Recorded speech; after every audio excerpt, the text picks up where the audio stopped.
مہینہ اس کے لوگ 11ویں کہتے ہیں، 11ویں یہ مسئلہ بھی سمجھ لیں کہ جیسے اب یہ 11ویں شریف اس مہینے کو لوگ 11ویں بعض لوگ جو ہے اس میں خیرات قسم کی خیرات کے نام پر دیگے پکاتے ہیں، خیرات کرتے ہیں کہ یہ 11ویں شریف ہے۔ یہ کیا ہے؟ یہ اصل میں شیخ عبد القادر جیلانی رحمۃ اللہ علیہ کی وفات کا مہینہ ہے۔ ان کی وفات ربیع الثانی میں ہوئی اور اس کی 11 تاریخ کو ہوئی۔ تو بعض اہل بدعات نے جو بدعت پسند لوگ ہیں، بس ان کا کام یہ ان کا دین و مذہب ہی بدعت ہے، یہی خود بھی بدعات میں ملوث ہوتے ہیں، دوسرے لوگوں کو بھی گمراہ کرتے ہیں۔ تو انہوں نے بر صغیر میں اس کا رواج زیادہ ہے کہ انہوں نے اس ربیع الثانی کی 11 تاریخ کو نام دے دیا 11ویں شریف، 11ویں۔ اب بڑا افسوس ہوتا ہے، یہ جو اہل بدعات ہیں ان کی ایک کتاب میں نے دیکھا تھا 11ویں شریف کے نام پر ایک کتاب لکھی تھی۔ اب لوگ تو وہ فلاں بڑا علامہ صاحب ہے، وہی ایسے قرآن سے ثابت کیا ہے کہ 11ویں شریف ہے۔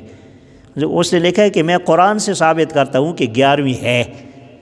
اچھا، پھر اس نے ایک آیت پیش کی کہ یوسف علیہ السلام کے قصے میں آپ نے نہیں پڑھا کہ یوسف علیہ السلام نے جب خواب دیکھا تھا انی رأیت 11 کوکبا، کہ میں نے 11 ستارے دیکھے ہیں، بس وہ 11 آ گیا نا، بھائی یہ 11ویں ثابت ہو گئی۔ اب 11 ستارے ہیں، اس نے 11 بھائی اور ماں باپ کو خواب میں دیکھا تھا 11 ستاروں کی شکل میں، تو اس سے 11ویں کا کیا تعلق ہے؟ ہمارے ایک استاذ ہوتے تھے وہ لاہور میں، وہ کہا کرتے تھے کہ ادھر لاہور میں ایک بہت بڑا بریلوی مناظر تھا، اور اپنے چونکہ ان کے اکثر بس مسائل بدعت کو ترویج دیتے ہیں یہ، تو وہ کہا کرتا تھا کہ لوگ کہتے ہیں، یعنی یہ جو رواجی ختم ہوتے ہیں نا، کہتے ہیں کہ ختم، یہ ہمارے دیوبندیوں کو یہ لوگ وہابی کہتے ہیں کہ وہابی کہتے ہیں کہ ختم نہیں ہے بدعت ہے، کہتے ہیں کہ میں قرآن ختم تو اللہ بھی پڑھتا ہے۔ اب لوگ حیران ہوتے ہیں کہ اچھا اللہ بھی ختم پڑھتا ہے، قرآن میں دیکھو ختم اللہ علی قلوبہم، اللہ پاک نے ان کے دلوں پر مہر ختم تو مہر کو کہتے ہیں عربی میں، یہ تو اللہ پاک کفار کے بارے میں فرما رہے ہیں کہ ان الذین کفروا سواء علیہم اانذرتہم ام لم تنذرہم لا یؤمنون، کہ جو لوگ کافر ہیں، یعنی جو اللہ کے علم میں ہیں کہ وہ ایمان نہیں لائیں گے، ورنہ بہت سارے کافر تو ایمان لائے تھے، لیکن اللہ پاک نبی علیہ السلام کو فرما رہے ہیں کہ جو لوگ کافر ہیں ان الذین کفروا سواء علیہم اانذرتہم ام لم تنذرہم، برابر ہے اے نبی علیہ السلام چاہے آپ انہیں ڈرائیں یا نہ ڈرائیں، لا یؤمنون، وہ ایمان نہیں لائیں گے۔ کیوں نہیں لائیں گے؟ اللہ پاک فرماتے ختم اللہ علی قلوبہم، اللہ پاک نے ان کے دلوں پر مہر لگا دی ہے، ان کے دلوں کو بند کر دیا ہے، ان سے خیر کی استعداد کو چھین لیا ہے۔ تو قرآن میں یہ بیان کیا جا رہا ہے، اور وہ جو ہے وہ اپنے وہ رواجی ختم کو ثابت کر رہے ہیں کہ ختم تو پھر نسبت اللہ کی طرف کہ اللہ بھی ختم پڑھتا ہے۔ تو کتنی یہ غلط باتیں ہیں، لوگوں میں یہ غلط باتیں پھیلاتے ہیں۔ تو یہ 11ویں شریف جو ہوتی ہے، اس کا کوئی شریعت میں اس کا کوئی یعنی شریعت میں اس کا کوئی وہ نہیں ہے کہ کوئی شرعی چیز ہے، کوئی ثواب کی چیز نہیں ہے۔ پھر کئی لوگ ناسمجھی کی وجہ سے نظر مان لیتے ہیں کہ میرا فلاں کام ہو جائے میں 11ویں شریف کا جو ہے وہ دیگے چڑھاؤں گا، 11ویں مناؤں گا۔ تو یہ تو غیر اللہ کے لیے ہو گیا، کہ غیر اللہ کے لیے اگر آپ نے مان لی تو یہ تو شرک ہے، اس کا کھانا بھی حرام، دینا بھی حرام، بہت سخت جرم ہے۔ نظر صرف اللہ کے لیے ہوتی ہے، اللہ کے غیر کے لیے نظر جائز نہیں ہے۔ حدیث میں صاف اس کی ممانعت آئی ہے، نظر جو بھی مانو اللہ کے لیے مانو۔ تو اکثر لوگ تو غیر اللہ کے نام پر، پیران پیر صاحب کے نام پر نظر مان لیتے ہیں، تو یہ غلط ہے۔ پھر اگر نظر اللہ کے لیے مانی جائے اور کہیں کہ نہیں ہم تو ثواب ایصال ثواب کرتے، ایصال ثواب کی بات تو صحیح ہے، آپ کوئی بھی نیک عمل کر کے اس کا ثواب کسی کو بھی بخش سکتے ہیں لیکن اس کے لیے دن مخصوص کرنا اور خاص حوالے سے کرنا یہ شریعت میں نہیں ہے۔ آپ باقی دنوں میں ایصال ثواب کریں، اس نام پر کیوں کرتے ہیں؟ تو لہٰذا ایسی چیزوں سے، اور پھر شیخ عبد القادر جیلانی رحمۃ اللہ علیہ کے بڑے بڑے عجیب و غریب قسم کی کرامات لوگوں نے بنائی ہوئی ہیں، جن میں اکثریت ایسی روایات ہیں کہ جن کی کوئی صحیح ثبوت نہیں ہے، بس بنی بنائی ہوئی باتیں ہیں۔ اور جو صحیح روایت سے ثابت ہیں تو کرامت ہے، تو کرامت تو اولیاء کی حق ہے۔ اگر ان سے کوئی کرامت ہوئی بھی ہے، بے شمار کرامتیں ہوئی ہیں، تو اولیاء کی کرامت تو اہل سنت والجماعت مانتے ہیں کہ کرامات الاولیاء حق۔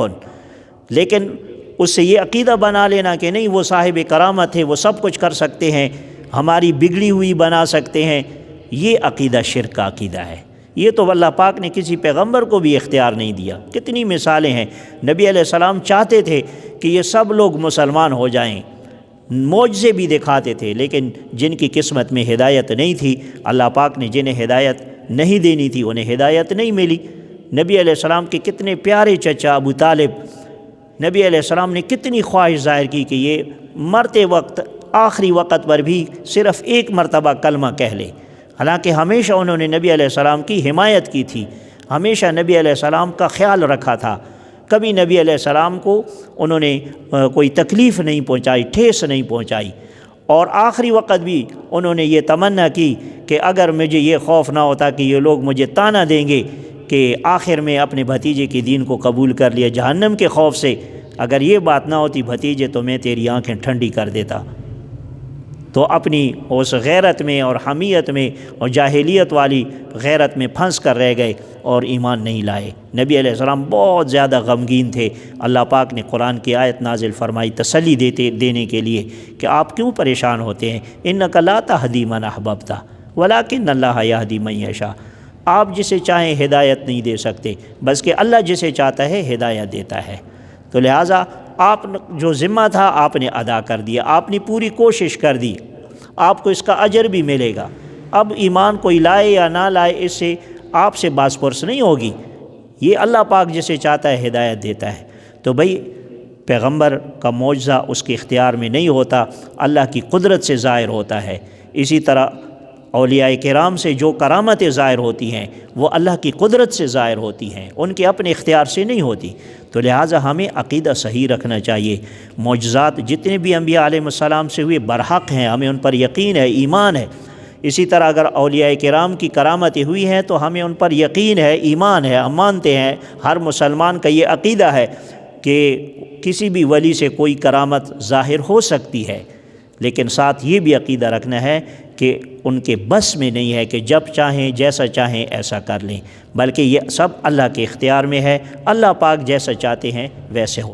اب دیکھو یہ ربیع الثانی کا مہینہ ہے، لوگ اسے 11ویں شریف کہتے ہیں، 11ویں شریف۔ اس دن بھی یہ مسئلہ کچھ بیان ہوا تھا، جمعے کے دن بھی بیان ہوا تھا۔ اب 11ویں شریف کیا ہوتی ہے؟ لوگوں نے تو یہ بنایا کہ یہ پیران پیر صاحب کا عرس ہے اور اس کے لیے لوگ خیرات کرتے ہیں، نظر اور نیاز مانی ہوئی ہوتے ہیں۔ بہت سارے گھروں میں خاص کر عورتوں نے کہ پیران پیر صاحب کی میں 11ویں شریف کی نظر میں نے مانی ہوئی ہے کہ میرا فلاں کام ہو جائے، پھر یہ نظریہ کہ نہیں وہ کام پھر ہو جاتا ہے۔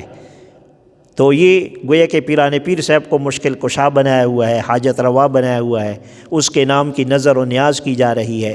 حالانکہ شریعت میں نظر صرف اللہ کے لیے، غیر اللہ کے لیے نظر نہیں ہے۔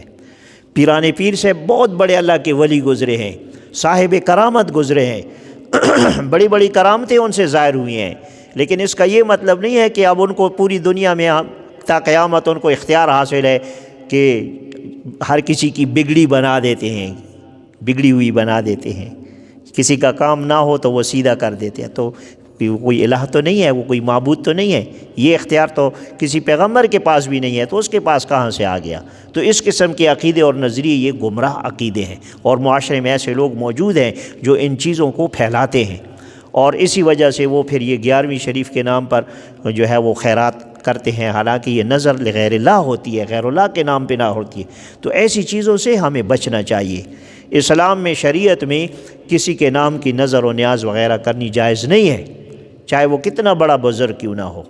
ایصال ثواب الگ چیز ہے، وہ عام دنوں میں کسی وقت بھی کی جا سکتی ہے، اس کے لیے اس مہینے کا کیوں انتظار کیا جاتا ہے؟